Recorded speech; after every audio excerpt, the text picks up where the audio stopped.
அனைவருக்கும் வணக்கம். கிரிஜா சமையலுக்கு அன்புடன் வரவேற்கிறேன். இன்னைக்கு நம்ம கிரிஜா சமையல்ல கோவக்காயை வச்சு மீன் குழம்பு சுவையில் ரொம்பவே சூப்பரான குழம்பு ரெசிபி ஒன்று தான் பார்க்க போறோம். கோவக்காயை வச்சு பொரியல், வறுவல் இந்த மாதிரி தான் நம்ம அதிகமாக செஞ்சு சாப்பிடுவோம். அந்த வகையில் இல்லாமல் டிஃப்ரெண்ட்டான சுவையில் மீன் குழம்பே தோத்து போகிற அளவுக்கு நம்ம இந்த கோவக்காய் குழம்பை சாதத்தோடு சேர்த்து சாப்பிடும்போது கோவக்காய் பிடிக்காதுன்னு சொல்கிறவங்களுக்கு கூட இந்த குழம்பு ரொம்பவே பிடிக்கும். இந்த குழம்பு ரெசிபி எப்படி செய்யறதுன்னு பார்க்கறதுக்கு முன்னாடி கிரிஜா சமையலில் நான் போடுற வீடியோஸ் உங்களுக்கு பிடிச்சிருந்ததுன்னா மறக்காம கிரிஜா சமையல் சப்ஸ்கிரைப் பண்ணிக்கோங்க. பக்கத்தில் இருக்கிற பெல் ஐக்கான் ப்ரெஸ் பண்ணிக்கோங்க. அப்போ தான் நான் போடுற வீடியோ உங்களுக்கு உடனடியாக வந்து சேரும். வாங்க இந்த கோவக்காய் குழம்பு ரெசிபி எப்படி செய்யறதுன்னு வீடியோக்குள்ள போய் பார்க்கலாம். ஃபர்ஸ்ட் நாம இந்த குழம்புக்கு அரைக்கக்கூடிய பொருட்கள்லாம் என்னென்னு பார்த்துடலாம். 2 டேபிள் ஸ்பூன் அளவுக்கு தனியாத்தூள் எடுத்துக்கோங்க. வீட்டிலையே வறுத்து பொடி பண்ணி வச்சுருந்த தனியாத்தூள் ரொம்ப வாசமாகவும் இருக்கும், நல்லாவும் இருக்கும். நான் 2 டேபிள் ஸ்பூன் அளவுக்கு தனியாத்தூள் எடுத்திருக்கேன். 10 சின்ன வெங்காயம். இந்த குழம்புக்கு சின்ன வெங்காயம் ரொம்பவே நல்ல ஃப்ளேவர் கொடுக்கும். 10 சின்ன வெங்காயம் தோல் உரிச்சு எடுத்துக்கோங்க. 1 டேபிள் ஸ்பூன் அளவுக்கு வெறுமிளகாத்தூள் எடுத்துக்கோங்க. 1/4 கப் அளவுக்கு துருவி வச்சுருந்த தேங்காய் எடுத்துக்கோங்க. 4லேருந்து 3 பச்சை மிளகாய் எடுத்துக்கோங்க. காரத்துக்கு ஏற்ற மாதிரி எடுத்துக்கோங்க, ஏன்னா நம்ம இதில் மிளகாத்தூளுமே போடுறோம். 2 கொத்து அளவு கருவேப்பிலை எடுத்துக்கோங்க. இதில் நம்ம மிளகாத்தூள், தனியாத்தூள் தனித்தனியாக சேர்த்து பயன்படுத்துறதுக்கு பதிலாக நம்ம குழம்பு மிளகாத்தூளுமே பயன்படுத்திக்கலாம். குழம்பு மிளகாத்தூள்னால் நீங்கள் 3லேருந்து 4 டேபிள் ஸ்பூன் காரத்துக்கு ஏற்ற மாதிரி எடுத்துக்கோங்க. இது எல்லாமே நம்ம ஒரு மிக்சி ஜாரில் சேர்த்துக்கலாம். மிக்சி ஜாரில் சேர்த்து கொஞ்சமாக தேவையான அளவை மட்டும் தண்ணி ஊற்றிக்கோங்க. தண்ணி ஊற்றி இது நல்லா ஃபைன் பேஸ்ட்டாக அரைச்சிட்டு எடுத்துகிட்டு வந்து இதை தனியாக இப்போ வச்சுடுங்க. அடுத்து ஒரு கடாயில் தாளிக்கிறதுக்கு 3லேருந்து 4 டேபிள் ஸ்பூன் அளவுக்கு நல்லெண்ணெய் சேர்த்துக்கோங்க. தாளிக்கிறதுக்கு 1 கொத்து அளவு கருவேப்பிலை சேர்த்துக்கோங்க.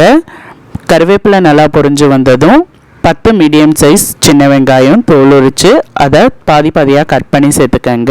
இந்த கட் பண்ண வெங்காயத்தில் 5லேருந்து 6 வெங்காயம் மட்டும் தனியாக எடுத்து வச்சுட்டு மீதியை சேர்த்துக்கோங்க. உங்ககிட்ட சின்ன வெங்காயம் இல்லைன்னா நீங்கள் பெரிய வெங்காயம், ஒரு மீடியம் சைஸ் பெரிய வெங்காயம் நல்லா பொடியாக கட் பண்ணி அதையும் நீங்கள் சேர்த்து தாளிச்சுக்கலாம். இருந்தாலும் நீங்கள் சின்ன வெங்காயம் சேர்க்கும் போது ரொம்பவே நல்லாயிருக்கும். சின்ன வெங்காயம் நல்லா கண்ணாடி பதம் வர அளவு வதங்கிட்டதுக்கு அப்புறமா நாம் அரிஞ்சு வச்சிருக்கிற நீல வாக்கில் கட் பண்ணி வச்சிருக்கிற கோவக்காயை சேர்த்துக்கோங்க.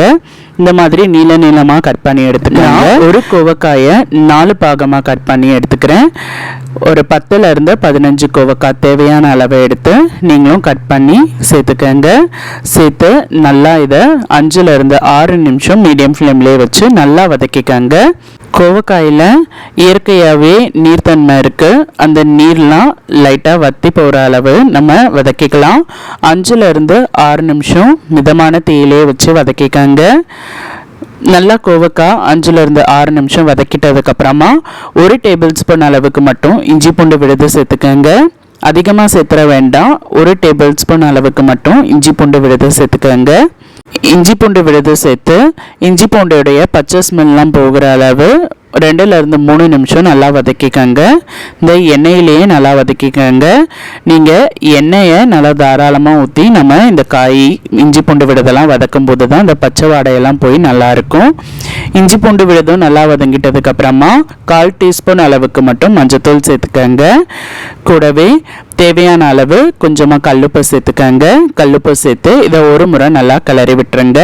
கல்லுப்புலாம் நல்லா கரைஞ்சி வரட்டும், மஞ்சத்தூள்லாம் நல்லா பரவலாக கலந்து வரட்டும். அது வரை நல்லா கலந்து விட்டுருங்க. கலந்து விட்டதுக்கப்புறமா இந்த டைமில் சின்ன லெமன் சைஸ் அளவுக்கு புளியை எடுத்து கரைச்சி தண்ணியில் புளி தண்ணியாக எடுத்து வச்சுருந்தேன். அதை நம்ம இதில் சேர்த்துக்கலாம்.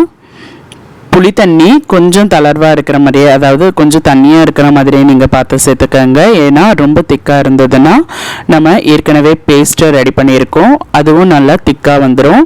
அதனால் கொஞ்சம் தாராளமாகவே நீங்கள் தண்ணி சேர்த்துக்கோங்க. தண்ணி சேர்த்து ஒரு முடி போட்டு 5லேருந்து 6 நிமிஷம் நல்லா கொதிக்க விட்டுருங்க. கோவக்காயெல்லாம் நல்லா 3/4 பதம் நல்லா வெந்து வரட்டும். கோவக்காயெல்லாம் 3/4 பதம் நல்லா வெந்து புளிப்போடைய பச்சை ஸ்மெல்லாம் போனதுக்கப்புறமா நம்ம அரைச்சி வச்சுருந்த விழுதை சேர்த்துக்கலாம். விழுதை சேர்த்து ஒரு முறை நல்லா கலந்து விட்டுருங்க. நல்லா அந்த விழுது தண்ணியெல்லாம் சேர்ந்து வர மாதிரி நல்லா கலந்து விட்டுருங்க. கலந்து விட்டதுக்கப்புறமா நல்லா கொதிக்கட்டும். இந்த மாதிரி நல்லா ஒரு கொதி வந்ததும் நீங்கள் அடுப்பை ஃபுல் சிம்மில் வச்சுருங்க. சிம்மில் வச்சு நம்ம கொதிக்க விட்டோன்னா எண்ணெயெல்லாம் நல்லா பிரிஞ்சு இந்த மாதிரி வரும். உங்களுக்கு பார்த்தாலே தெரியும். இப்போ எண்ணெயெல்லாம் நல்லா பிரிஞ்சு வந்துருச்சு. இந்த டைமில் நம்ம அடுப்பை அணைச்சிட்டு வேற ஒரு கடாயை எடுத்துக்கோங்க. வேற ஒரு கடாயில் வெந்தயம் கடுகெல்லாம் சேர்த்து தாளிச்சுக்கலாம். 2 டேபிள் ஸ்பூன் அளவுக்கு நல்லெண்ணெய் சேர்த்துக்கோங்க. 1/2 டீஸ்பூன் அளவுக்கு வெந்தயம் சேர்த்துக்கோங்க. வெந்தயம் நல்லா பொரிஞ்சு வந்ததும் 1/2 டீஸ்பூன் அளவுக்கு கடுகு சேர்த்துக்கோங்க. கடுகும் நல்லா பொரிஞ்சு வந்ததும் நான் ஆரம்பத்திலேயே 6 வெங்காயம் தனியாக எடுத்து வைக்க சொன்னேன். இப்போ தாளிக்கிறதுக்கு தான் நான் 6 வெங்காயம் தனியாக எடுத்து வைக்க சொன்னேன். 6 வெங்காயத்தையும் சேர்த்து கொஞ்சமாக கருவேப்பிலை சேர்த்துக்கங்க. கருவேப்பிலையும் சேர்த்து நல்லா அதை வதக்கிக்கங்க.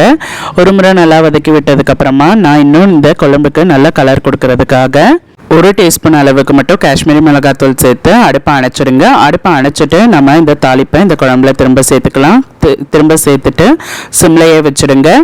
சிம்லையே வச்சுட்டு நல்லா ஒரு முறை இதை கலந்து விட்டுருங்க. கலந்து விட்டுட்டு திரும்ப ஒரு 2 நிமிஷம் நம்ம சிம்லையே வச்சுருந்தா நமக்கு திரும்ப எண்ணெயெல்லாம் பிரிஞ்சு நல்லா வந்துடும். உங்களுக்கு காஷ்மீரி மிளகாத்தூள் தேவையில்லைன்னா நீங்கள் வெறும் கடுகு, வெந்தயம், வெங்காயம், கருவேப்பிலை சேர்த்து நீங்கள் தாளிச்சுக்கலாம். இந்த காஷ்மீரி மிளகாத்தூள் சேர்க்கும் போது நமக்கு இன்னும் கலர் நல்லாயிருக்கும் காரக்குழம்புக்கு. அதனால நான் இந்த காஷ்மீரி மிளகாத்தூள் சேர்த்துருக்கேன். இந்த மாதிரி எண்ணெய் நல்லா பிரிஞ்சு வந்ததும் 2 நிமிஷம் நம்ம சிம்லையே வச்சா திரும்ப எண்ணெயெல்லாம் பிரிஞ்சு வந்துடும். இப்போ நம்ம அட்டகாசமான கோவக்காய் குழம்பு சூப்பராக ரெடி ஆயிடுச்சு.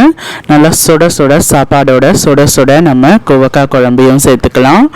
சேர்த்து தொட்டுக்கிறதுக்கு கரண்டி ஆம்லேட்டு, அப்படி இல்லைன்னா சாதாரண ஆம்லேட்டு, இல்லைன்னா ஆஃப் பாயில் அப்பளம், இல்லைன்னா வத்தல், எது வேணாலும் நீங்கள் தொட்டு சாப்பிட்றதுக்கு ரொம்பவே டேஸ்ட்டாக இருக்கும் இந்த கோவக்காய் குழம்பு. நீங்களும் உங்கள் வீட்டில் இந்த ரெசிபியை ட்ரை பண்ணி பாருங்கள். ட்ரை பண்ணி பார்த்துட்டு எப்படி இருந்ததுன்னு சொல்லுங்கள். பிடிச்சிருந்ததுன்னா மறக்காமல் கிரிஜா சமையலுக்கு சப்ஸ்கிரைப் பண்ணிக்கோங்க. அடுத்த கிரிஜா சமையலில் வேறு ஒரு ரெசிபியில் நான் உங்களை மீட் பண்ணுறேன். நன்றி, வணக்கம்.